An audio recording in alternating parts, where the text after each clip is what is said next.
Welcome to the Stronger Than Your Boyfriend podcast, a podcast for anyone into fitness. Especially for those of you who used to play football in high school, who train like you used to play football in high school. We are Heather and Katie, owners of Bar Fast Fitness, here to help you sift through the bullshit and toxic misinformation that permeates the fitness industry. Today, we want to talk about injuries in the gym. Yes. There is this myth that certain exercises are inherently dangerous, right? Deadlifts, you're going to hurt your back. Squats, you're going to blow out your knees, right? So we're going to unpack that and what's actually risky and what is what I call user error. Yeah. It's kind of crazy how persistent that still is. Yeah. That fear. Oh, very. I feel like it's still a little bit with the older populations, just because that's what they've heard. Yeah, or they've had injuries before, things like that. Or someone new, I think, also feels that way, especially about deadlifts. And the thing with that is, if you do have an injury, a deadlift may exacerbate that injury in your lower back, or you have a knee injury and, doing a split squat might currently make that injury worse, but they don't inherently cause injuries. Right. So let's just be very clear with that. Yeah, believe it or not, most gym injuries are not because the movement is dangerous. It's because you're doing too much too soon. Yes. Sometimes injuries do happen, like overuse, accidents, things like that, but the majority of gym injuries are because people are either trying to do a movement they have no business doing at their skill level, or they're trying to lift a weight they have no business lifting at their strength level. Yeah, and this is what usually happens. Let's just take the low back tweak or injury, for example. It's the football player. They used to deadlift, 400 pounds in high school. So they go back to that. They're in their 40s or 50s now, haven't worked out. They try to do what they used to do. They kind of slowly build up, but they go right for that 400 pound deadlift again. And then they feel okay. They walk out of the gym and they're like, yeah, I'm fucking cool. And then they go to tie their shoes later and they throw out their back. That's where it happened. Yeah, very because it's all of the tissue around whatever muscle group, all of the ligament, there's tendons, all of that. It's just too much. So if you go over and you hinge again, your body's like, oh, hell no, we're not doing this again. Because when you are lifting an extremely heavy load like that, your body goes into protection mode. So you're not gonna really feel anything in that moment. I mean, you could, but if your form is somewhat decent and you didn't do anything too crazy, you didn't jerk your body too crazy when you are putting your core and torso under that heavy of a load, your body is going to be like, nah, later. Like, no. Yeah. Like, we don't want to do this. That's too much. Let's go into the deadlift, because today's episode is about movements that people struggle with and think have a higher risk of injury if they don't understand the basics. But we're going to cover those movements. So let's start with the deadlift. Yeah, the deadlift. It's the dreaded deadlift. Everyone's afraid of deadlift. Yeah. Or they do too much, like my example. Right. But everyone, of course, you're going to hurt your back on deadlifts. This is just still the most common thing that I hear with clients, even with a past back injury, a client who's had that is just, they're so afraid of deadlifts. And not even necessarily every single variation, but just, your basic conventional deadlift from the floor. And yes, there is a higher rate of lower back injuries because it is a hinge pattern, but that's because, like we said, people are loading their tissue too much to handle at first, just to hit that number that you're chasing.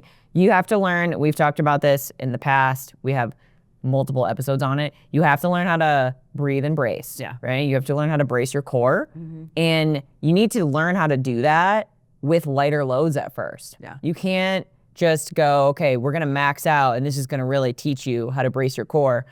It's a skill. I really do think we don't walk around using our diaphragms to breathe that much. We're just a choir nerd like me. Right, unless you've been taking yoga for a long time. Yeah. I don't know necessarily in Pilates if they do teach that. I know they kind of teach that hollowing, not necessarily the bracing, but also you can go learn it from a good trainer too. And it takes a while. And for me as a trainer with my clients, I'm going to teach them how to do it, but we're still working in the a moderate rep range so that they can get more repetition, learn how to brace the core, tighten their abs and then squeeze their glutes. So it's all related, and this is, again, like I'm saying before, we're loading in that 8 to 10 RPE range. So rate of perceived exertion. We're working in like 5 to 7 max. If you have no clue what breathing and bracing is, that's where you're going to stay. Yeah. And you also, when you're deadlifting, it's more than just the lower back and the spine you have to stabilize. You have to learn how to stabilize your scapula. So you have to know how to retract and depress the scapula. So all that basically means is, if your arms are straight, you know how to pinch your shoulder blades back and down. And if we're getting technical in the weeds, there are some power lifters or really advanced people who can kind of protract a little bit while maintaining a stable lower back. But for the most part, I'm not like, yeah, let's try that with just your average client. Like, let's just risk it. No, we're not going to do that. I want to see their entire back stable. I feel like the majority of the movements we talk about today, the scapula, it's either going to be the scapula or the pelvis that has to, you have to be able to control and stabilize. Yeah. And that's where people go wrong. Yeah. Because they don't think about them. Right. And that's why even someone who's deadlifted before and they have an injury, or someone who's never deadlifted a day in their life, we're doing multiple repetitions. Like, this isn't about, like exact, measurement with progressive overload. It is, and there is a form of progressive overload if you're just learning a movement. Like, maybe we're controlling it a little bit better. Maybe we're slowing the tempo down, etc. But there's a lot of reps just so we can hammer that pattern in their brain. And you don't have to deadlift with a barbell, right? No. It could be a kettlebell, it could be a dumbbell, it could be a cable, it could be body weight. Like, a lot of times I just start people with behind the head, hands behind the head, good mornings. Yeah. How do you hinge? Yeah. You know how to tilt your pelvis anteriorly. Yeah. Like, all of that. And so I think, considering that those are step one before you go up and grab a heavy barbell. Yeah. And when you're dealing with the spine and the posterior chain, don't be a dumbass. Warm up. Let's not. Prime the muscles, prepare accordingly. I feel like the majority of people I know who have injured themselves during deadlifts, myself included, back in the day, is because or they haven't properly primed their muscles, right? Or the joints or the ligaments, and they go too hard too early. Yeah, and I have certain clients who they've had I will say, a lower back injury is probably one of the worst. I've had a client, he really had a bad back injury, and it's traumatizing. Yeah. Like, he had to be physically removed from his car. Like, he couldn't move. So we don't do conventional deadlifts from the floor. It's just not, and that's okay. But we do a lot of single leg deadlifts, a lot of staggered stance, kind of, supported deadlifts, stuff like that. We're still hinging, but it's, I'm going to get some hinge variation in there. And I do understand, there is a lot. There's your body's just going to be like, no, right? And your brain's going to be like, no, this happened to me before. Hell no. Yeah. And maybe after 10 years we'll get there, but maybe not. And it's okay. You don't have to, again, deadlift with a barbell ever. Should you? Probably. I mean, for optimal results, yeah, but you don't have to. Yeah. There's just a lot of benefits to it. Yeah. So. Okay, let's go into another movement. Squats. Oh. Let's talk about squats. Shocker. A wonderful, crucial, super important movement to master, but a lot of folks avoid it because they're scared of it. Yeah. Just like deadlifts. Yeah. And I think we think about barbell squats, right? And a lot can go wrong with a barbell squat. Master the body weight squat first, the goblet squat, right? Master holding a weight and squatting before you load the spine. Make sure you can perform a full range of motion squat. Make sure you can feel the tripod under your feet, or if you want to say four corners, whatever it is, but big toe, little toe, heel, gripping the ground. If you can't do that, you should not be squatting, right? That's like step one. Make sure you can get your hip at or below your knee before you put a barbell on your back. I'm going to say below. Yeah, okay. Below. Well, okay. There is this very small subset of the population where their literal physiology, or their not physiology, biomechanics. They physically cannot. Right. But most people think that they're that person. But then I'm like, okay, if I can get you to hold on to a rack, and then you can just let your hips sink down, you can get, you just don't have the stability. Right. So, yeah, exactly. There's the stability component. Oh, I don't have the flexibility. No. No. Yeah, you do. Stability. It's the stability. Yeah. And stop wearing running shoes to squat, please. I can't tell you how many quarter squat Sams I've had to save in the gym because they threw on their Hoka Cloud shoes, put 315 on the bar in half reps Quarter squat around a back Chad. squat. Quarter squat Chad. Yeah. But Sam too. Sam has alliteration, so I like quarter squat Sam. Yeah. Yeah, it's yeah, and you know, I don't want to with the shoes, if you only work out in those really cushiony shoes, you have to work your way down. Yeah. You know, the heel, work your way down because you could injure your foot or your calf or something. But shoes too soon. Yeah. I've never seen this. If I'm like, you know, I do ask people if they come in with running shoes. I'm like, do you have any flatter kind of shoe? Right. Wear that next time. I've never had any issues. Yeah. But you know, a big scare, I guess, with squats is the knees. Yeah. And I do think that people, when they're relating to this injury is going to cause this, they're thinking of barbell movements. Yeah. So again, you don't have to do barbell movements. Is it optimal? Probably, because you can load it. And I think it's a good skill to work at. But you could do, I mean, I'm having clients do goblet squats if they're new and they're not just new to me, but new to strength training. Yeah. We're doing that for probably 3 months before we even touch a barbell. Oh, totally. Yeah, at I'm least doing 3 a lot months. of like squat to a target. Yeah. To get that low parallel. Yeah. Yeah. I actually have a new client, and she didn't have a knee injury, but she a little bit. I think she's in her 60s. You know, there's like a little bit of wear and tear there, maybe. Yeah. And it was, you know, we, you know, did some assessments on the first day. You know, didn't really say there's any pain, but then we did. You know, we were doing some squats, and she's like, at this point, I feel my knee, and it's almost like a kind of a weakness thing, and it kind of hurts, but kind of doesn't type of thing. And I'm like, this isn't. And this is not me diminishing anyone, but I'm like, I think this is mental. I do. There's a huge mental aspect to pain. And your relationship with it. Yeah. And I remember I talked about when I saw a physical therapist after tearing ligament in my SI joint, her big thing was there is going to be pain. Yeah. Like when you're building back. Right. There is going to be pain. And she gave me a specific threshold. Yeah. And said, work to this threshold only. Yeah. And I was like, oh, okay. And that's what I told her. Yeah. And I think this was like the biggest takeaway when we were talking to Christina, Dr. Christina, about the changing your relationship with pain. I explained this to her. I still think people are like, okay, well, it still fucking hurts. You know what I mean? Yeah. But I was like, you know, there's just specific cues you can do, especially as you get to know someone. Like, okay, if we keep your knees tracked, or your knee tracked with your toes, it's not excessively caving inward or kind of like flailing outward, then I don't think you're gonna feel it. And then I had her do some split squats, and she was like, that was okay. That was okay. Yeah. And then she literally was like, towards the end, she was like, I think it's in my head. Because there was like that crackling, you know, and I'm like, crackling's fine. All that's telling me is that your joints are getting warmed up with the synovial fluid going through that. Yeah. So like, you just need more of that. So we need to continue to have that happen so that joint is kind of lubricated. It is interesting too, because in grad school and undergrad, they teach you, like, don't keep a client working if there's pain. And it's like, there's a lot of nuance here. Yeah, that's a lot of nuance, right? But you need to understand the injury and the history and you know, what they've done so far. And all that. But And the other one with barbell back squats is lower back potentially. Yeah.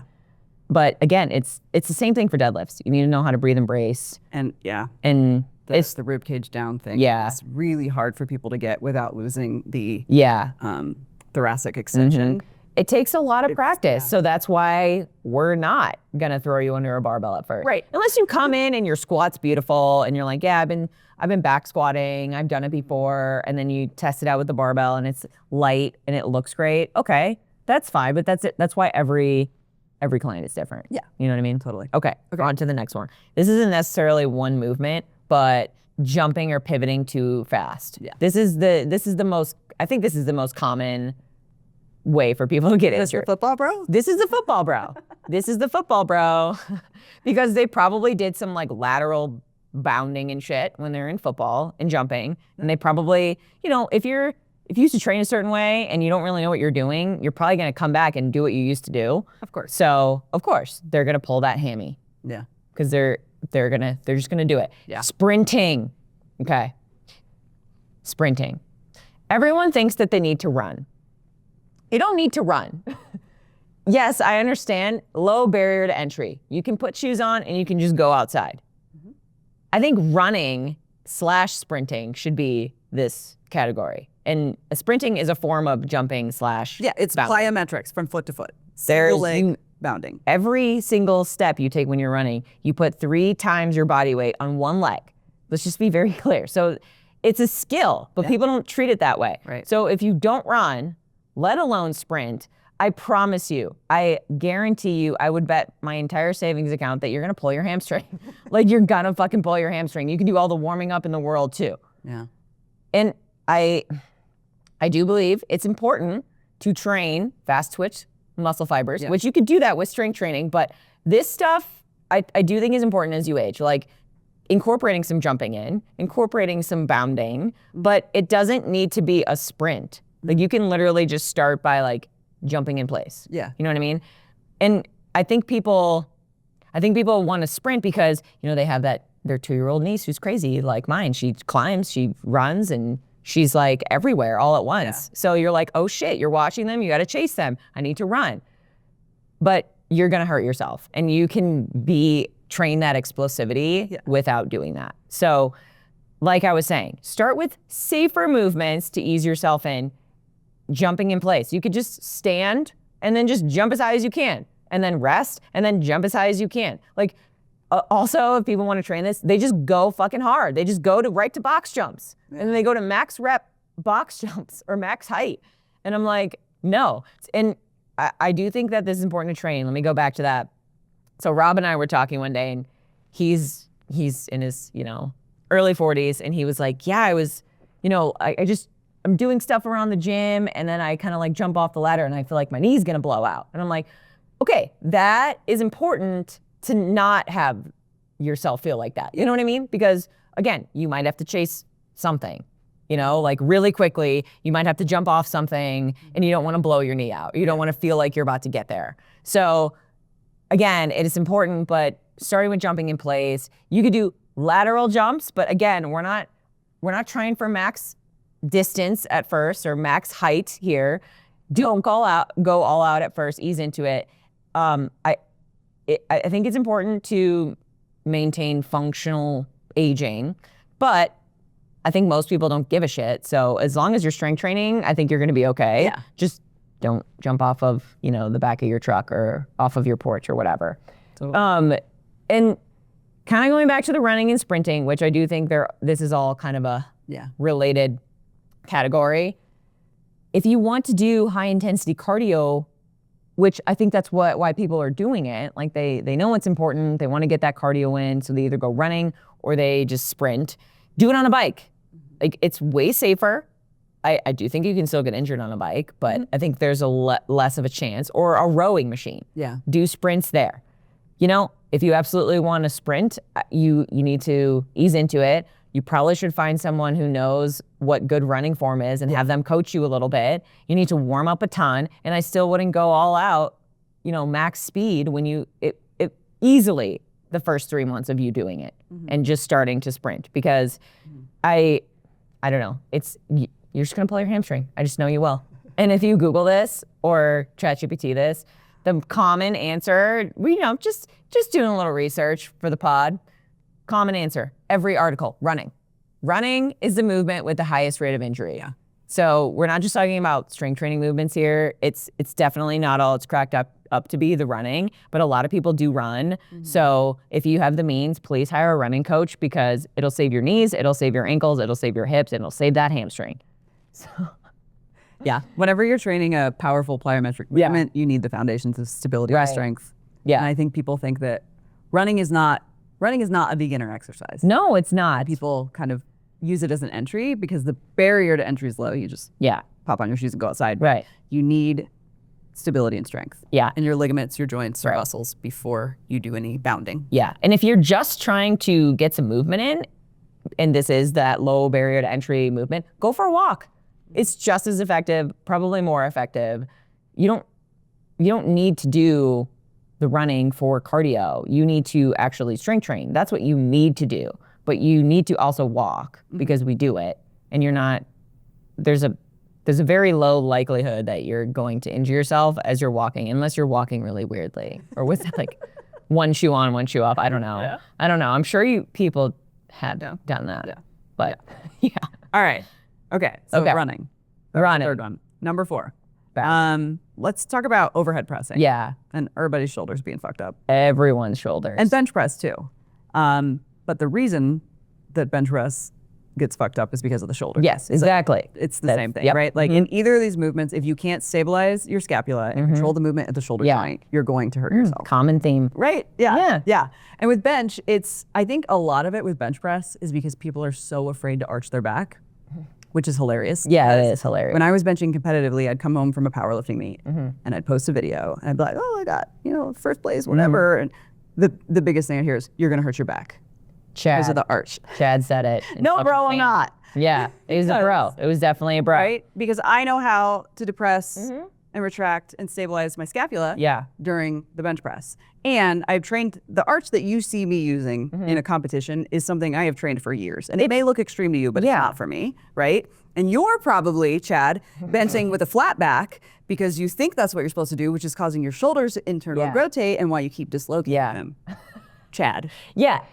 And the thing with powerlifting is that is part of your training, trying to train that arch so that you can get the leverage. Yes, that is. That's not how we're training your average client just trying to bench press. Right. But if you're bench pressing correctly, you do have a natural arch in your spine. It's a little bit exaggerated if you're laying down and retracting and depressing your scapula, which you absolutely need to do, right? If you want to protect your shoulders. Like if you're sitting there right now, like what are they talking about? Just like sit up tall, put your arms out in front of you like a zombie. Yeah. Pull your shoulders back and down. Yeah. And what happens to your low back? Right. There's a little arch. Like it's the same with lat pull down. It's the same with the bench press. Like that's gonna happen. So anytime that people are like, oh, you're gonna hurt yourself arching your back. No, you're gonna hurt yourself flattening your back. Yeah. And again, it's the same thing. If you're really arching and really pushing and you have too much load, and then you can. And you can't hurt yourself. But most people aren't doing that. Yeah, most injuries on the bench press are internal rotated, dislocated shoulders. Yeah. Hands down, the biggest injury that I ever saw when I worked at gyms. And I wouldn't even say, so, including overhead press in this, it's not even that overhead press would even cause an injury. It's that people can't do it. Yeah. They just can't. They don't have the mobility to flex their shoulders over their head. And that's a big, big problem. Yeah. Like that is one of the first things that I assess with a new client. I have them literally do a single arm, very light single arm shoulder press. Like, what does your mobility look like? What happens with your lower back? Because some people can, if they're excessively arching their lower back, so they're like doing a back bend to get the weight overhead, that's not good shoulder mobility. So we're gonna work on that. Yeah. And it's not even, I haven't even really ever seen an overhead press with a barbell or, just any kind of shoulder press injure a shoulder. It's that their shoulder's injured so they can't do it. Yeah. So, and that there's pain when they do it. Right. So yeah, it's definitely not what you think. And I do think more so people will injure their shoulders with bench press because they're doing it. Yeah. Like they're not doing it right. Right. Doing it like Chad does. Totally. Yep. All right. The other movements Yes. that cause injury or that people think cause injuries. Yeah. Unilateral, lower body. My favorite. These are so fun. Yeah. They feel so good. They don't, again, kind of along the lines with the shoulder press, they don't really cause injuries. Right. It's just that when someone has a previous hip, knee, or ankle injury, they can exacerbate it, especially knee injuries, right? And again, this is just what I've seen with clients, but I always keep unilateral training in somehow so that we can strengthen the muscle, the tendons, ligaments around the knee, because I want to get rid of that pain. That is my number one goal. If someone comes in and is like, I want to lose weight or I want to bench this much, but this hurts. Okay, that's your new number one goal because you can't do any of this if you have pain. Right. Nor can we progress anything if you have pain. So we have to work to get out of that pain. Yeah. So, like I was saying with the split squat example, it can hurt, but there's a spectrum on a scale of 1 to 10. That's generally what I say with clients. 10 being max pain. Like, I don't know really how else to describe it other than you just know what that is. Yeah. We can work up to a 3 or 4. If you go past a 4 with me, I don't want to do that anymore. Right. So we're going to find a different variation that keeps you below that. I think that if you're with a physical therapist, they might tell you to go a good one. You know, they might tell you to say, okay, let's continue to do this and we'll, you know, but they're more equipped to do that because that's literally what they do. They work with injuries. Yeah. And again, with the upper body unilateral movements, that's really, really hard to injure yourself. It really, really is. But it can exacerbate something, especially if you're doing them like an idiot and you don't really know what you're doing. But there's two camps of people who just pretend like they have no pain at all and they just work through that injury and they just exacerbate it until they can't move whatever joint or in general. Or there's people who are so afraid to feel any pain. They're like, no, I don't want to do that. No, I don't want to do that. And it's hard as a trainer because you want to meet the client where they're at. And if they're like, no, I don't want to do that. I've had clients do that literally in the session, like, I don't want to do that. I want to stop. Yeah. And I'm like, okay, well, why do you want to stop?